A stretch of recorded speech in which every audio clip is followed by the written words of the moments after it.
about love that dissolves fear.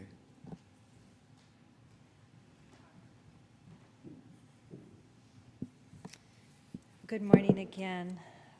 Thank you for being here and feeling your hearts, following that stirring to wake up today and say, you know, I'm going to join the community. I'm going to join in a place that calls me home to my true self. And I was excited about this talk. And when Patty came in, Patty does our beautiful flowers.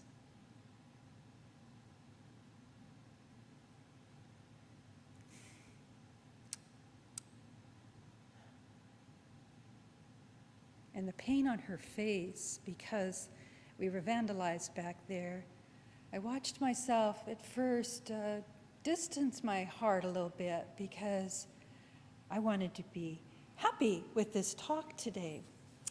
Because I feel the power of love, and I absolutely am a believer that it can dissipate all things. But Spirit had another idea in mind, and I believe that this is so true, that when we are faced with suffering of any form, it is not the time to contract our heart. It's not the time to dismiss it and say, I will deal with it in a half hour.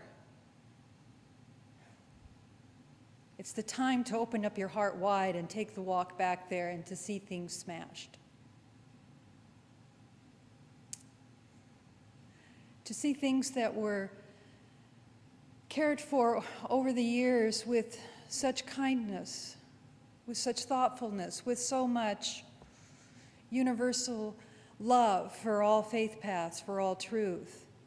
And this week I had to speak to people that were afraid to come here, like something's wrong with us. And I'm thinking, God, we're just so loving. There's nothing to be afraid of us.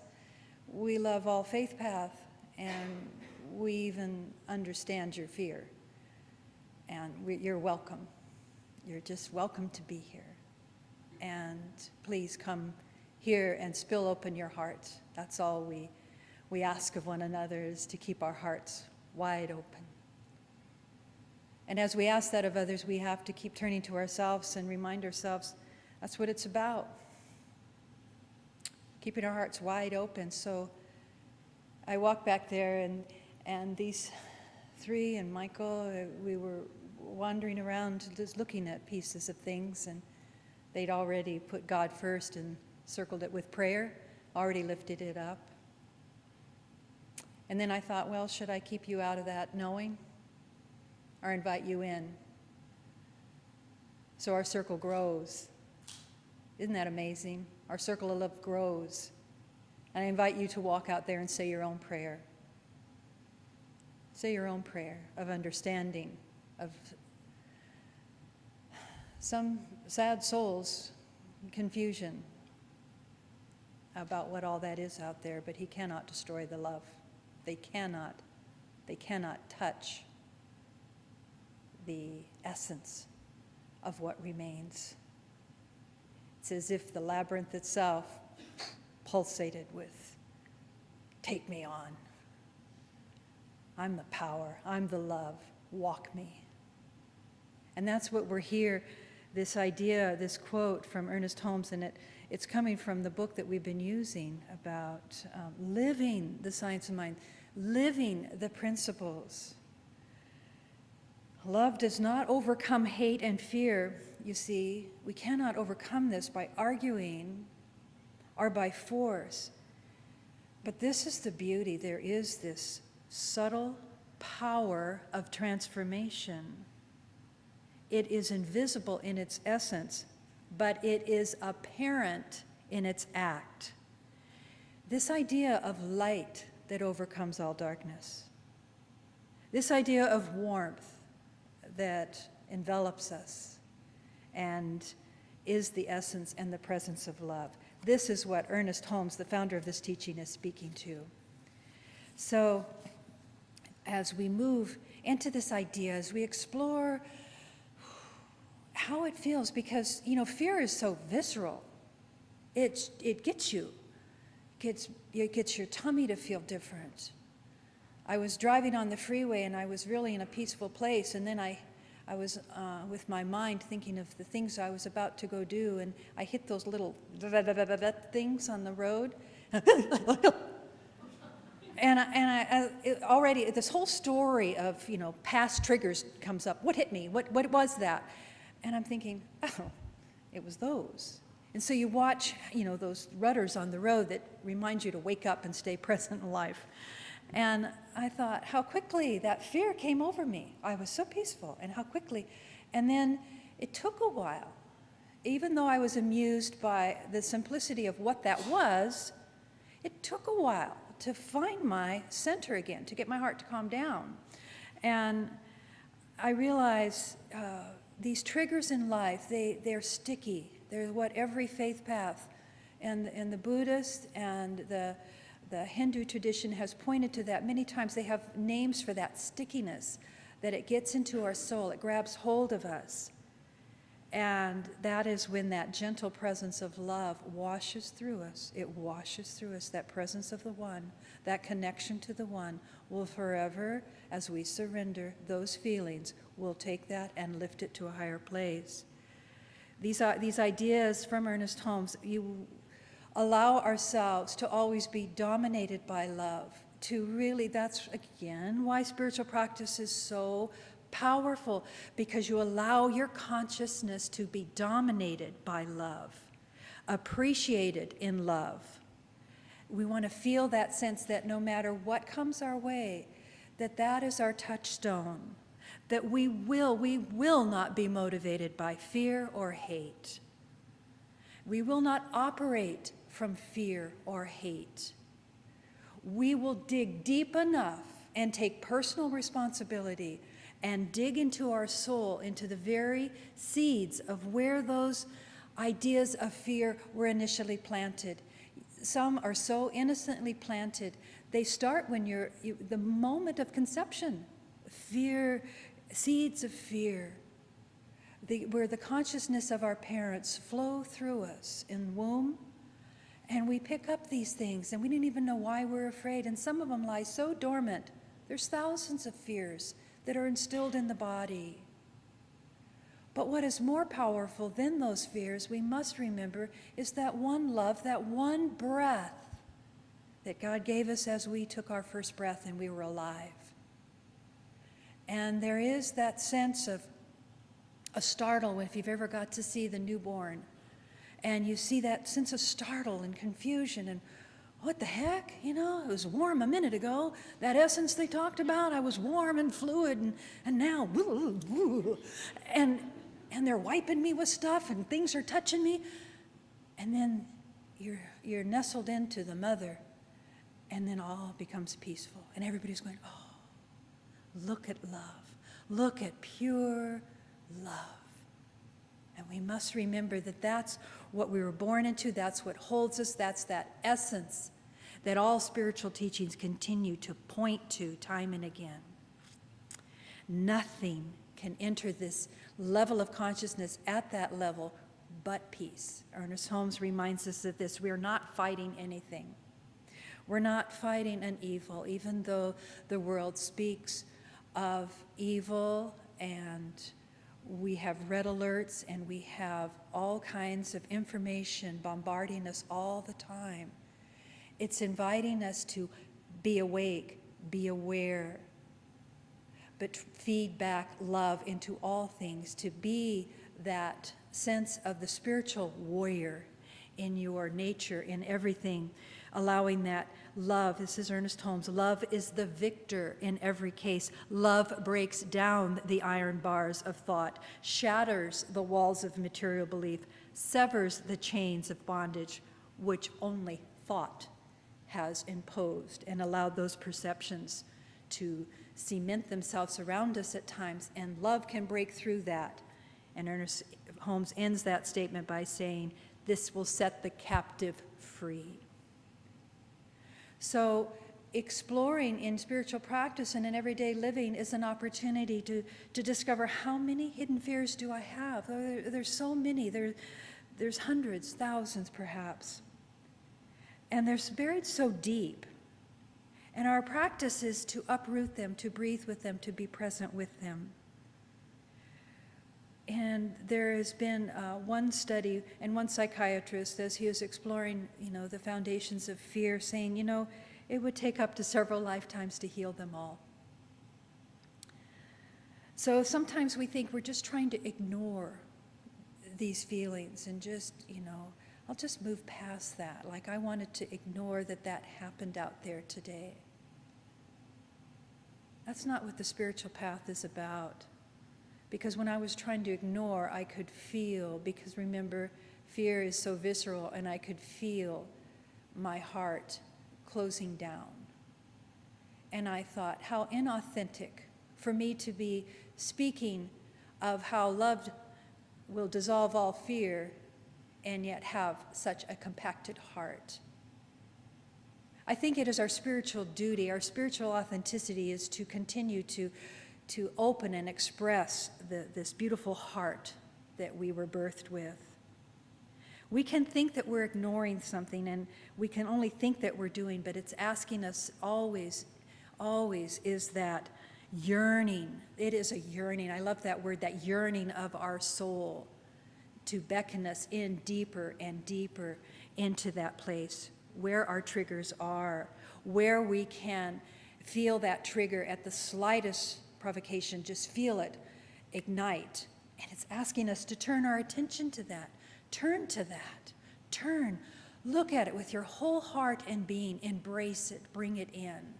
I'm not saying accept it like it's all okay, but see it. See it deeply for everything that is there. Eckhart Tolle reminds us that we usually resonate with certain kinds of emotional pain that we've suffered in the past.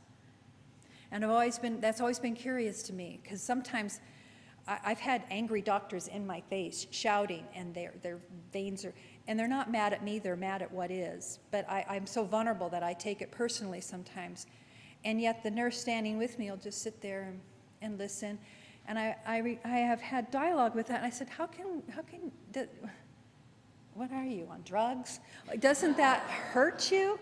It hurts me. And she said, oh, it's their stuff, and then she can see it. And so I realized she doesn't have those triggers. She doesn't have that vulnerability or that sensitiveness, that she's sensitive in other ways. And I just realized it's my work. It's not her work, it's my work. It's my work when a homeless person, when they misunderstand my expression, when I didn't want to give them, all I had was 32 cents, which seems rude. And so I just kind of made a half of an expression, and they went off the wall on me, and I thought, well, now I really don't want to give you anything. But it was my practice was like, could I have just walked through that? And I had to really do some spiritual work with that, because I could have just given it without my conditioning it. Just we're always conditioning our love sometimes when we're trying to give it back. So I look at this.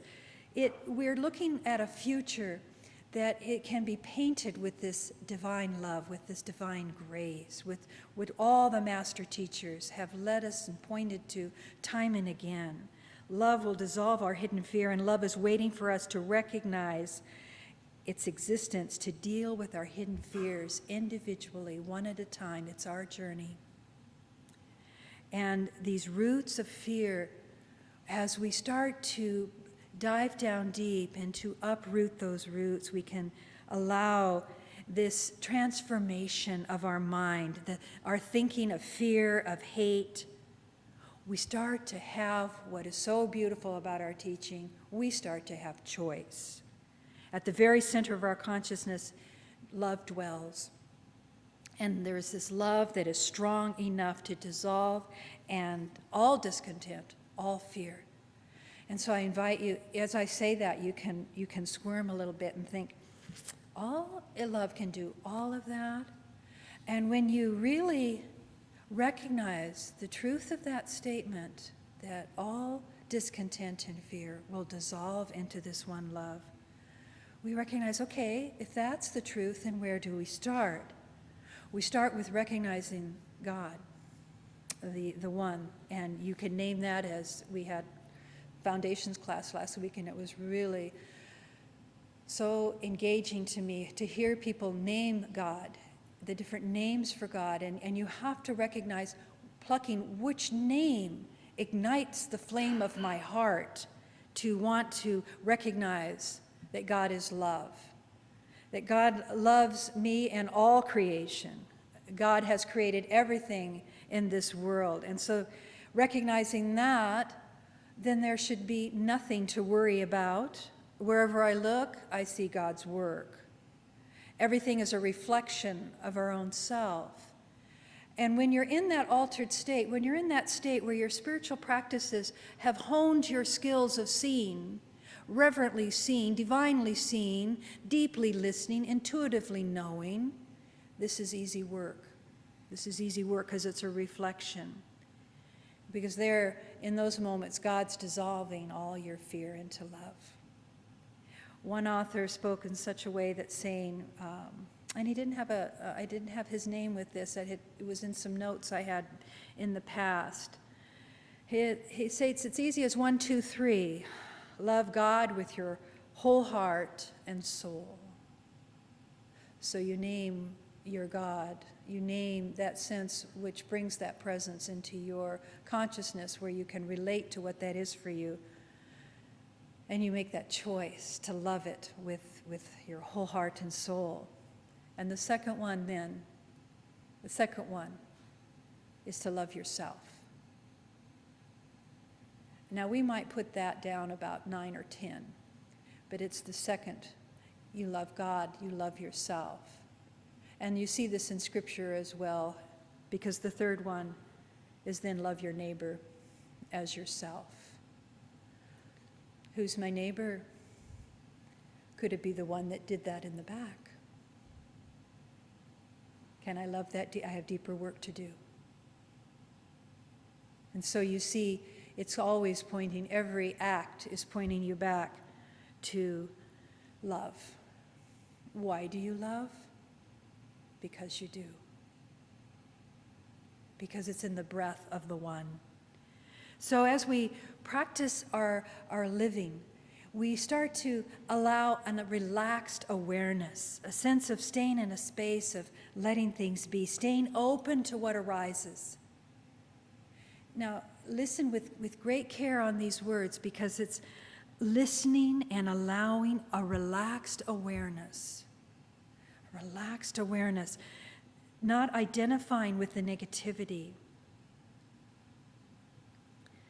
Trying not to avoid truth, facing truth. We can make too big of a deal out of our mind's interpretations. And sometimes our mind interprets things just as fear itself and being afraid. Start to develop this idea of being fearless towards your own mind. Be willing.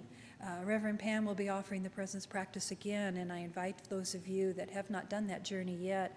It's a wonderful stepping stone into this idea of relaxed awareness.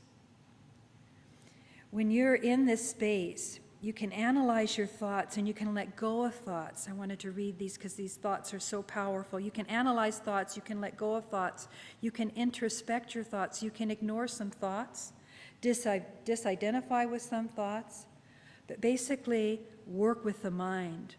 But the bottom line, here's the bottom line, is you want the truth above anything else. For example, you can ignore a thought when you are certain there is no truth in it. I'm going to say that again. You can ignore a thought when you have delved into it, when you are certain there is no truth to it. Now, Byron Katie is brilliant with that, and so is Eckhart Tolle, because you'll have something, well, it could be your story. You can fill in your words, but that's the tone of it. Is it true? Yes, it is, because, and then you can finish, and then you say, is it absolutely true? Say what? Is it absolutely true? Well, absolute, I'm not quite sure. And so you have to kind of back up a little bit. because you do not know absolute truth when you're in conflict, because there's all kinds of conditions that are applied.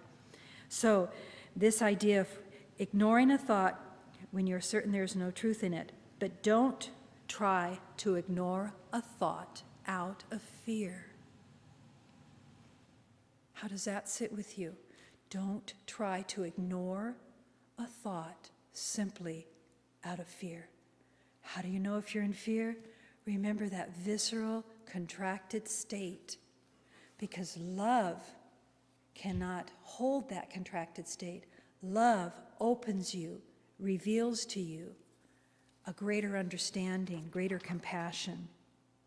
So as we work with all kinds of practices for developing awareness, we want to find truth. We want to recognize a state of this allowing is not necessarily such a practice, it's an attitude, a way of life. Truth becomes more important to you than avoiding or being distracted. You want to be more authentic rather than hide. You don't want to hide. You want to really express yourself to one another. Help me. Help me see the ways of truth. What am I not seeing here? I just returned from a wonderful mindfulness retreat with Dr. Andrea up in Bellingham, and the whole idea was the mindful woman. And we do a lot of work, and we do a lot of processes, and a lot of it was perception work. Well, what's been your perception? What's been your perception? And so people were with their stories and rehearsing and rehashing their stories. And then we did processes that made them see things differently, abstract. We would pull different things in, and they'd have to choose to see differently. And it was upsetting them because it was upsetting their world. And one girl came to us right before the evening program, and she said, I'm totally an introvert, and I'm about at my end here. I don't think I can do another thing. I'm just going to go sleep. And I thought, oh man, I know that one. That avoidance, that sense of it's so much easier just to take a nap right now than deal with this. And Andrea, she looks over at me, and I thought, oh, you want me to answer her? And so I said, perhaps you're right up against the wall of deep transformation, and you can choose to stay at the wall and go take a nap, or step through. And you don't have to say a word. You can join your group, and you can sit and just be silent. But what you might have to share, what might stir inside of you, might change their life forever. Well, after that, not because of my words, but she chose to come to the evening process, and what the evening process was retelling stories in a new way, with new energy, and she was a jabberbox the whole rest of the weekend. It was such a delight to see that transformation. She chose not to hide anymore. So what is this soft allowing? What is it? It's allowing truth. Just allow first. Just allow. And then truth will come bubbling up through that. We had quite a few experiences while we were away. And so what I'm going to invite you into, one of the ideas that one of the fears I hold is that idea of the end of life, that moment of the aging, where I thought there's a couple in our church recently, an elder couple that had to separate because of illness and need, and so they had to sell their home, and then they both had to live in different facilities, different homes, different places. And I remember Charlie telling me, that's painful. And I realized I was letting it be their story. I knew it was hard, but then I thought, if it was Charlie and I, and he had to move into a hospital situation, and I had to live in another place, a retirement, and we had to give up what we had, I could feel how that uprooted, how much anguish I felt, but I allowed myself to sit with all of it and feel it. And then the story didn't stop there, because then Sweet John passed away. And I watched that journey unfold. And then we visited his mother up in Portland, and she's 103. It's remarkable. And we walk in. She's lived in a retirement facility for the last, I'll say 30 years, lack of an exact number, but stages. She's moved from the independent to maybe a little more, attention to a smaller area. And then now she's at this place where a little more of a skilled nursing type of facility. And so I recognized that I walked in there with a little bit of armor, because those places are hard for me to walk into. Ever since I was a little kid, I was a little volunteer first aid with my little hat and my little bib thing with a little red cross here. I'm going to feed the patients. But it always was hard for me. I would go home and have, hard dreams of old people and tables with drool and nobody visiting them, and their lost, lonely looks, and they couldn't communicate. And I thought, that's what life is at the end. That. And I didn't want that. I like this. This vibrancy, this communication, these eyes that are alive, these eyes that have purpose. And when I go to those kinds of facilities and I see people strapped in a chair and they're just left there for a long time, I wonder, does anybody remember that you're here? Do you need anything? And they're just kind of, and one lady was in one of those places, and she goes, "Welp," she sat there for a while and she got up, nobody was around. "I guess I'll just get up and go back to my room now, wherever that is." And I thought to myself, that's the end of life. And so Charlie said when he saw his mother, she couldn't talk. She was just kind of muttering, and she's always been very bright. And he goes, "Do you think this is hard?" And I said, "No, I kind of expected it." And then that was not a truth, because when I sat with her a little bit longer, it broke my heart, because it flashed back. See, it hit my trigger, because we took her in the wheelchair and we took her out to the gardens, and there was a leaf on a bench, and she started just pointing to that leaf. And I flashed back on my own grandmother, who I absolutely adored. That was my last memory of her in a convalescent home, pointing at a leaf that was hitting up against the wall. And she was pointing, and it took me forever to get that imprint out of my mind and remember who she was, not that lady doing that. And then here was sweet Louise pointing to that leaf, and I thought, oh my God, is that the end of everybody's life? Pointing to leaves? And then Charlie turned it around and he goes, "Or she saw the beauty. That, pay attention. There's a beautiful leaf there. Pay attention."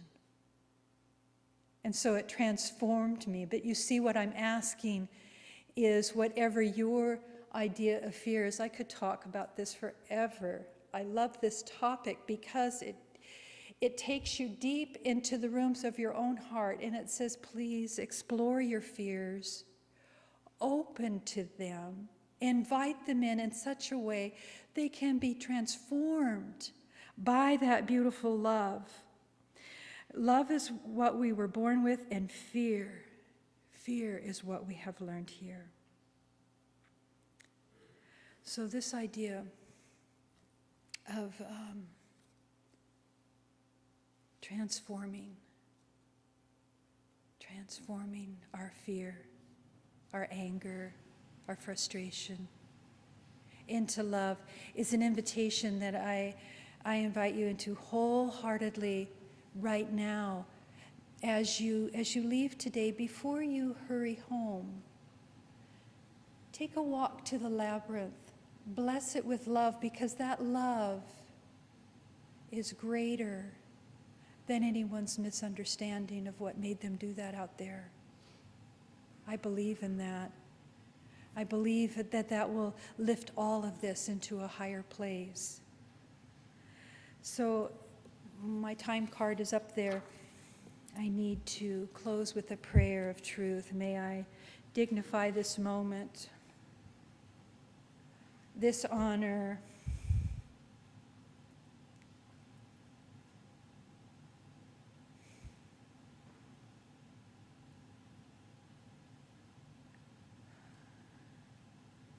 what other way than by silence itself,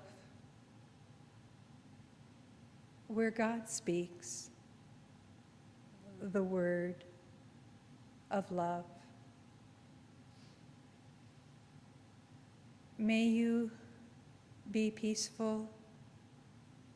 May you all be well in this connection to the One.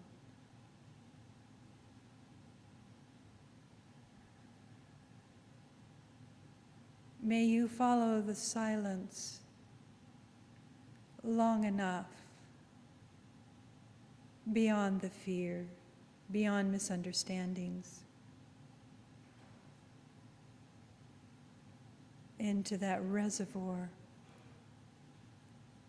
of radiant love, and feel that love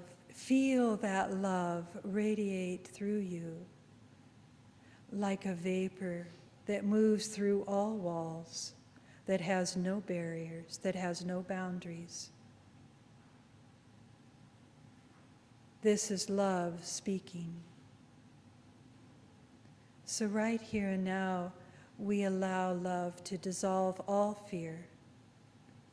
And with hearts of gratitude, we welcome a community in which we can share our most authentic self, to share our raw feelings, and to recognize that what is mirrored back to us is understanding, grace, and love, and mercy, and compassion. It is what we took birth for, to discover this deep realm of love and to shower it into our experience every day. So thank you, God. Thank you, God, for each and every person that woke up today and said, I'm following the call. I'm following the call to love. I'm following the call. I'm following. And as you follow long enough, you arrive and know that so it is. Thank you.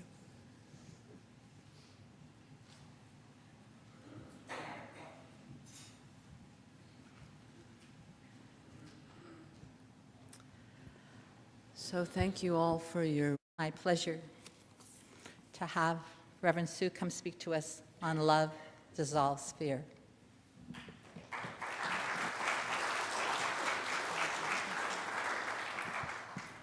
So good morning. Lovely to see such fresh, open hearts, because I know none of you have any fear, and because you've been coming for a while, and nobody has any of that tension in their belly.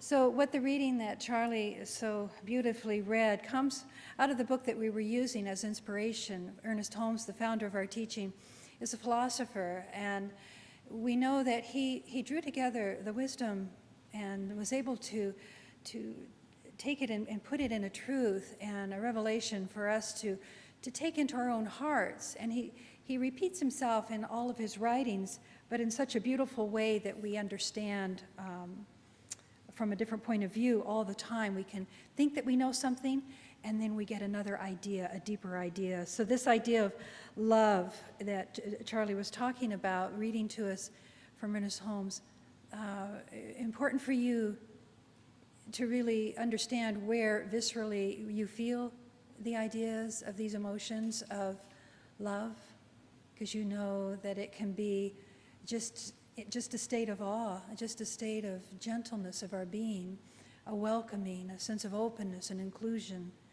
And the sense of fear, anger, frustration, any attribute of fear has a constriction to it. And so you want to notice that when you are living in this beautiful physical body that you were birthed into by the Holy Spirit. You want to know that that spirit that dwells within you, always present, always infused with love, always there, but we contract and expand all the time with the different experiences in life.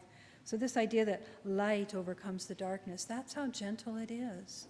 That's how beautiful it is. And a lot of my focus, Jillian put a word to it, because it was about end-of-life issues and the aging process and the elderly, taking care of the elderly, or seeing the elder with continued respect and openness and not closing our heart off. I have a friend at work whose mother is suffering from some pains, and she lives far away, and Karen came back and just said, "Oh, I just don't want to get old. It's just horrible."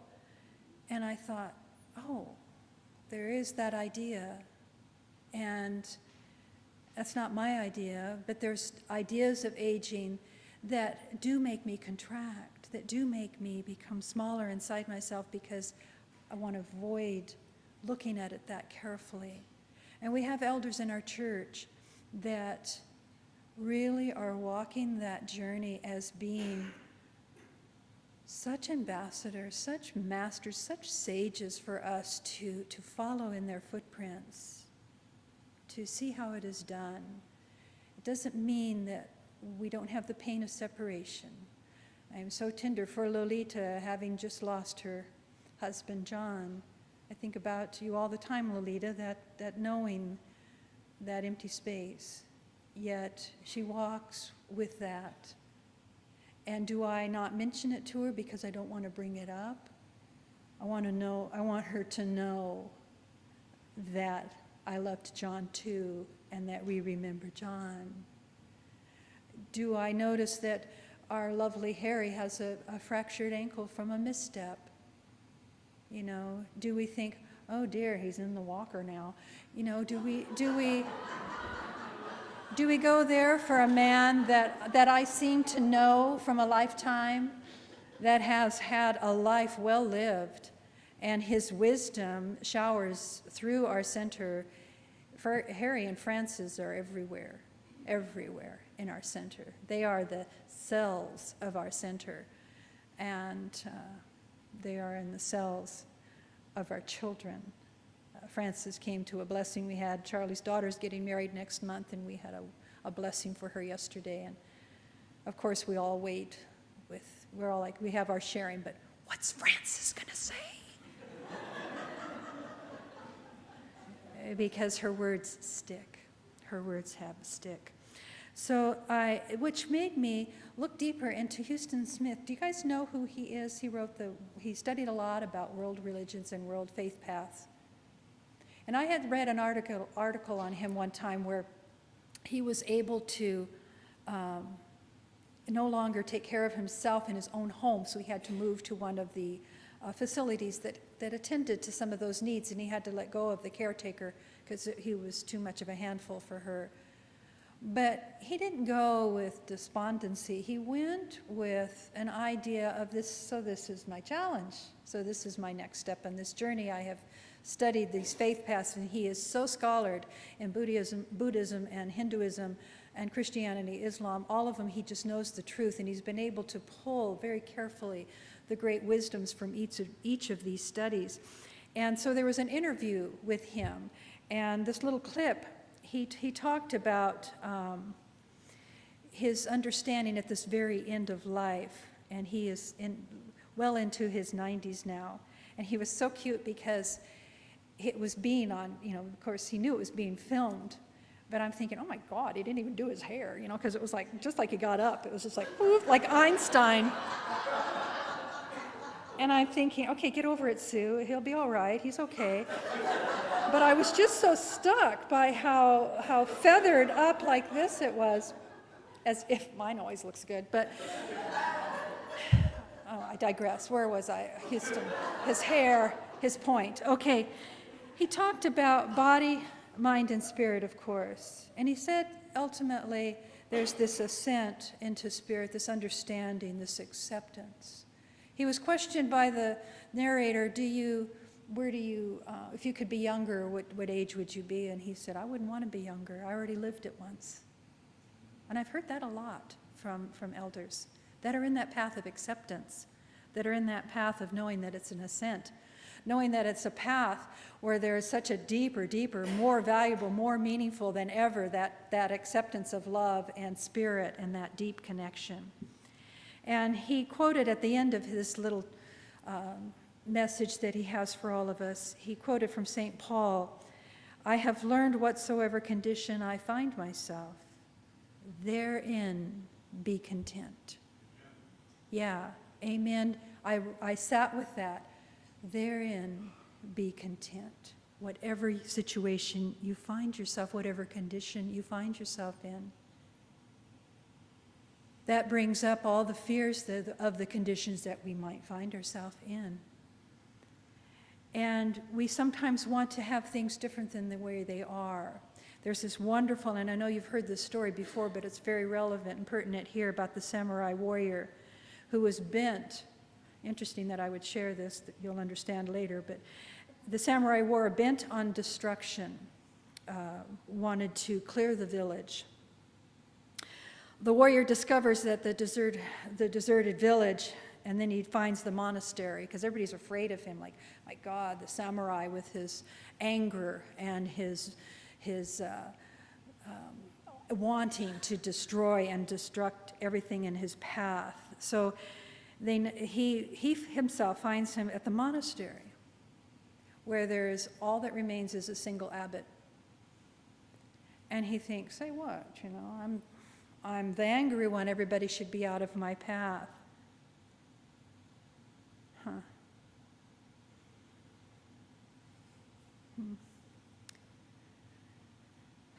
So he finds this abbot at ease.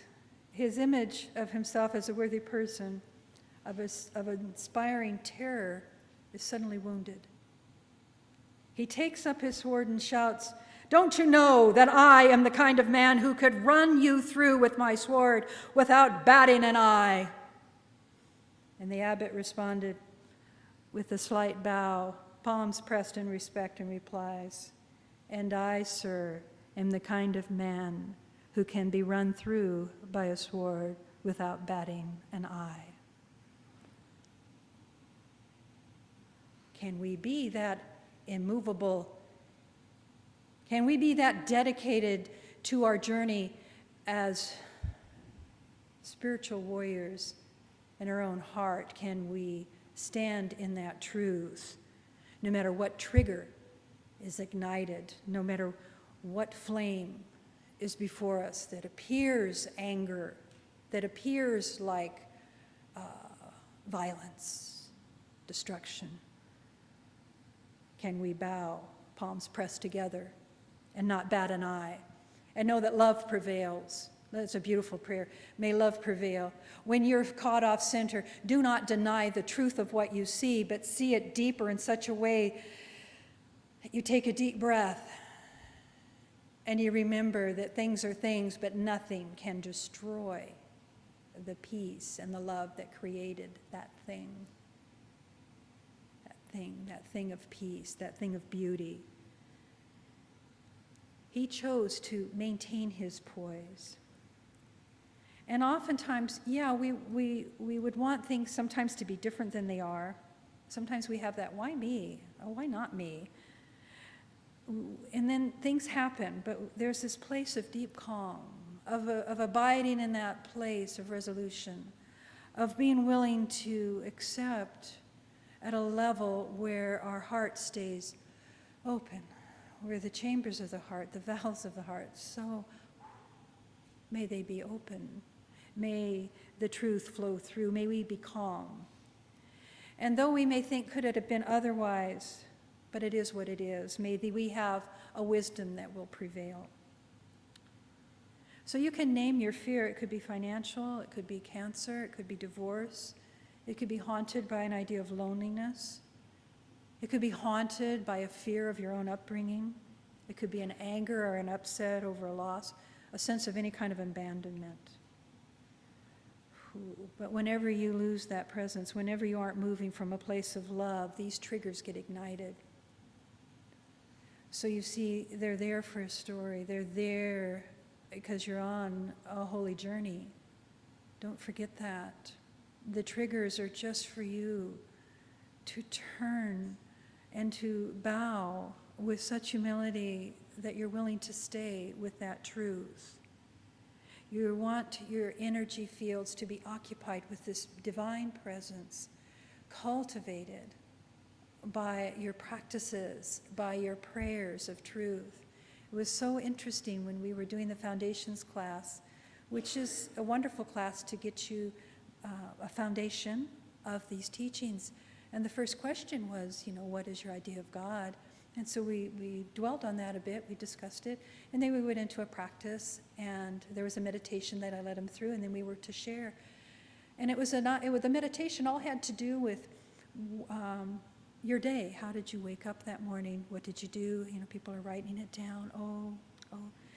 And then we had to share, and we realized, let's see, where's God? Where did I see?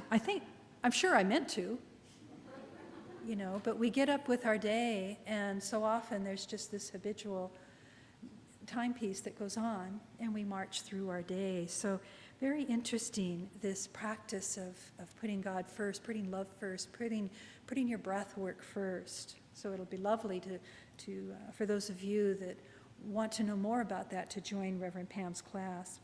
So this practice of mindfulness is to recognize when we're off off our chariot, as if we were looking at Arjuna and Krishna driving in the Bhagavad Gita. When are we stepping outside the carriage and just taking a rest stop and just letting life happen to us? Or when are we driving the reins of our emotions and our senses?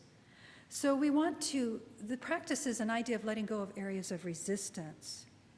The first thing, because normally what we do, and these words are from Stephen Levine, which I love to read his work when it comes to really being present to the hard stuff. He's the one that wrote a lot of the books on if you only had 1 year to live, how would you live? And we all think, I'll do that someday. Well, this could be that year. And, and it's like, what are we putting it off for? Why don't we start paying attention to those very potent questions right here and now? But the first thing that we do with any kind of pain is we harden around it. We get an attitude around it. And we then need to do the practice of learning to soften to it, not let it eat us up. Stephen Levine's words, he picks such beautiful words, but he says, meet it with mercy, meet it with mercy. Meet it with mercy instead of hatred, mercy and loving kindness. Really get into the feelings.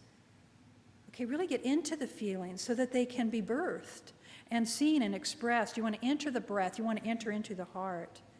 Because once you open and once you're allowed to soften, Stephen Levine reminds us, you start to realize that such the big fear that you were facing, and he reminds you not to just leap into a raging fire, but to light a match, that kind of fear, and go into that level of understanding where the breath can blow that away.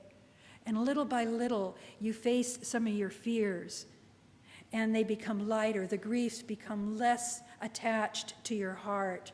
You begin to know your perceptions, because life is all about perception. And your ideas that you then went forth and attached to that. So it's lovely to be so mindful, to let it just kind of float up into you, as he describes. His words, see it as God might see it, with mercy and compassion. Love is the absence of fear when the heart is wide open. True fearlessness is love. Fear not stopping us from opening and softening. Just notice when you get tight and then soften. Know your motivation. Know why you're doing it. Try to name it. Try to stay with it long enough, because we're so skilled at avoidance and allowing other practices that are just in denial to cover this greater truth. So we want to look for happiness in these places of our heart, because in small places, in confined places, in places that we've tried to control our world, the heart is starving there. So don't also, as you're entering these ideas, don't try to fix what is. See if you can stand back from that and stay soft. Stay in a place of non-reaction, as the abbot did in the monastery. So that what is spoken from your heart is such profound, clear truth, such God-inspired knowing, that it transforms with love all that is before you. That end of that story was that samurai warrior became his disciple of the abbot. You see, there's the truth. There's what we want to see, our actions be so strong that people drop their hate, they drop their misunderstandings, and they become fellow students on the path with you as we all find our way into that one knowing. So this idea, this practice, be still. I love to use these words in yoga practice, is to soften your belly. We hold our bellies in like, I must look trim, so I'm going to hold it and suck it in the whole time I talk.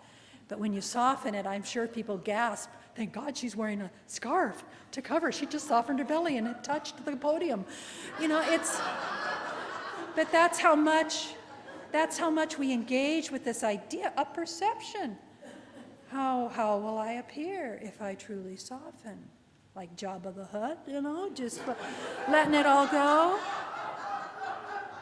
But there's this idea, get soft, get it so that the belly can take a breath. We want to hear the whispers of the one. We want to hear that intuition.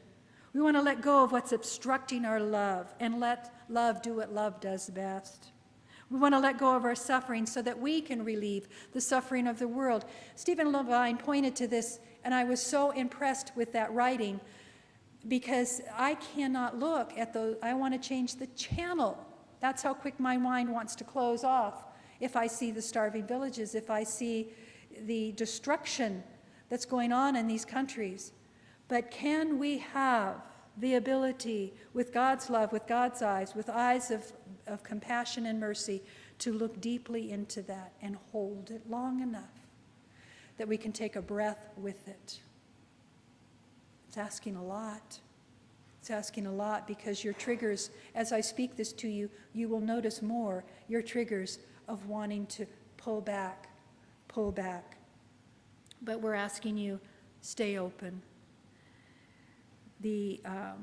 Stephen Levine says, the essential vow is that nothing but nothing is worth the heart being closed, not even for a moment longer. Nothing. Our world is calling for us to have our hearts wide open, to drink in the suffering enough to understand that it is our suffering too, it is our fear.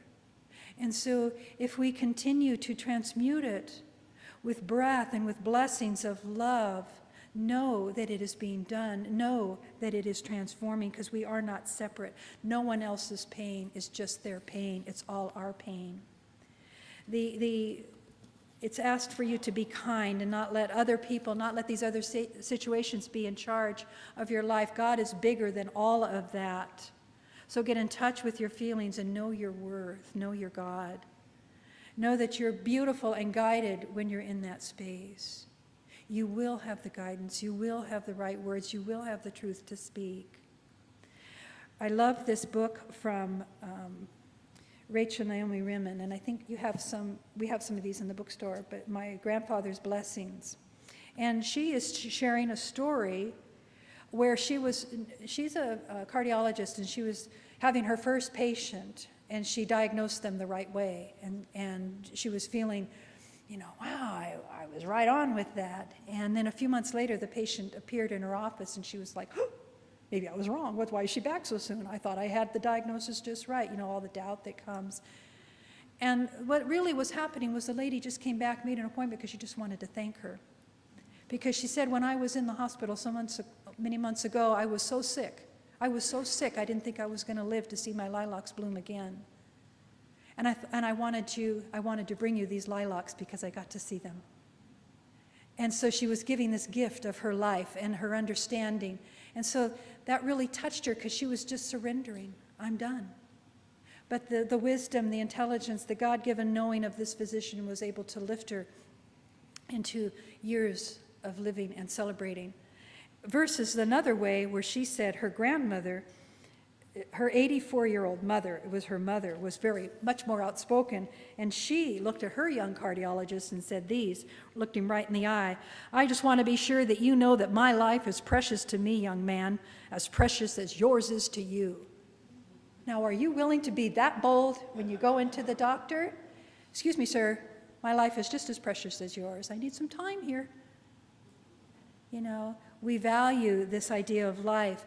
She goes on in this little story to talk about listening to the heart tones. And so it's kind of clinical. She's talking about all the different things that a cardiologist listens to, which I know it was not in my lifetime to be a cardiologist because I've studied them and I can't hear them. Oh, they had an S4 with a gallop and a murmur. And I'm like, really? Say what I heard, lub, dub. Well, can't you hear it? It's a little split. It's a little split sound. It happens in a second. No. I don't hear it. Well, these doctors, they need to be skilled in learning these because they're all diagnostics, so they're listening, and they're all listening. And so the room is silent as everybody's listening and concentrating. But in the silence, they started to dwell a little bit longer on that space, that gap where spirit, where love dwells. And they got into an enlightened state, all these doctors listening. And so this is what one of the cardiologists said after there was a silence. He got up to speak, and he recited this: "Days pass and years vanish, and we walk sightless among miracles. Lord, fill our eyes with seeing, with our minds with knowing. Let there be moments when your presence, like lightning, illumines the darkness in which we walk. Help us to see, wherever we gaze, that the bush burns unconsumed. And we, clay touched by God, will reach out for holiness and exclaim in wonder, how filled with awe is this place, and we did not know it." That part took my breath. How filled with awe is this place, and we did not know it, because we were not practicing being present and awake. So let the idea of this love transform your fear. I want to invite my daughter forward. She's going to share a reading with me. I loved this idea. This is my daughter, Lindy, who I love more than my own life, I think. But this is from a Buddhist teaching, and this is love versus fear. I will read what love is. You try to see which side of this you're on. She will read what fear is. Love is unconditional. Fear is conditional. Love is strong. Fear is weak. Love releases. Fear obligates. Love surrenders. Fear binds. Love is honest. Fear is deceitful. Love trusts. Fear suspects. Love allows. Fear dictates. Love gives. Fear resists. Love forgives.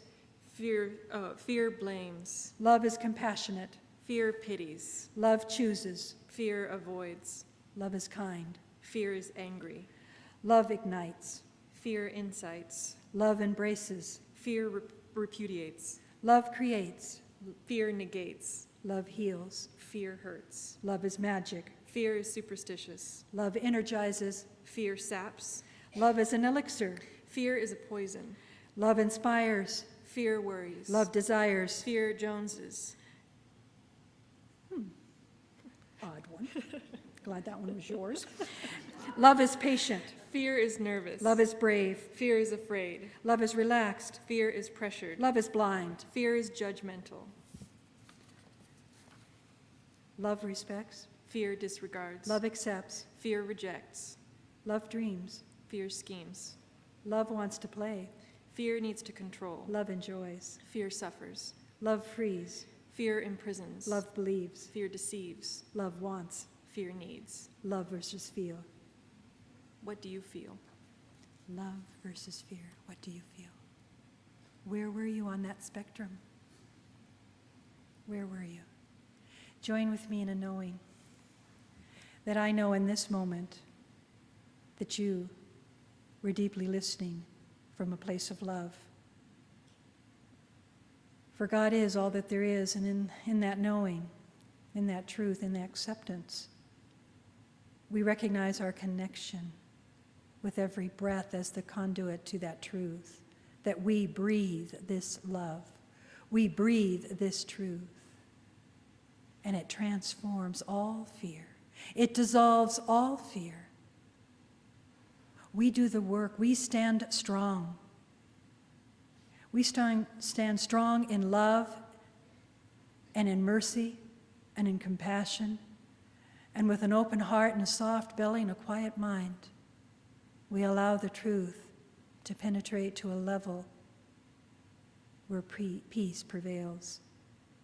So in this moment, in this sanctuary of truth, where we come together in community, we say, thank you, God, for pointing the way, and we follow.